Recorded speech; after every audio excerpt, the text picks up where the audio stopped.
بسم اللہ الرحمن الرحیم۔ یہاں میں آٹے کی سبسڈی کے حوالے سے بات کرنا چاہوں گا کہ آٹے کا جو کوٹا نصف کر دیا گیا ہے اس کو پھر فور مکمل کیا جائے، نصف نہ رکھا جائے، کیونکہ ہمارے جو غریب لوگ ہیں وہ قطاروں میں کھڑے ہوتے ہیں اور ان کو آٹا نہیں ملتا، اور اگر آٹا ملتا بھی ہے تو اس کی بھی حالت صحیح نہیں ہے۔ جو پراپر آٹا جس طرح ہونا چاہیے انسانوں کے کھانے کے لیے، اس طرح کا آٹا یہاں عوام کو دیا جائے۔ اور اس کے علاوہ آٹے کے علاوہ میں یہاں یہ کہنا چاہوں گا کہ ہمارے لوگ کہہ رہے ہیں کہ بجلی کے بلوں پر جو ٹیکس ہیں وہ ختم کیے جائیں۔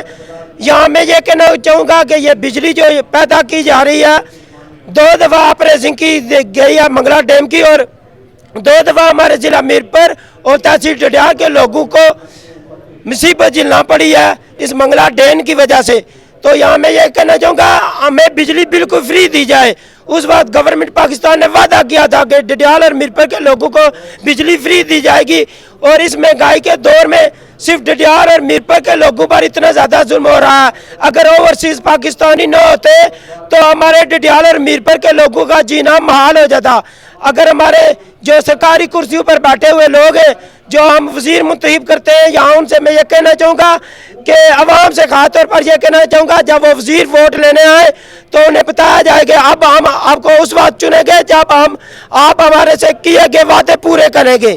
ٹھیک ہے، اس کے ساتھ ہی میں اجازت چاہوں گا۔ اللہ حافظ۔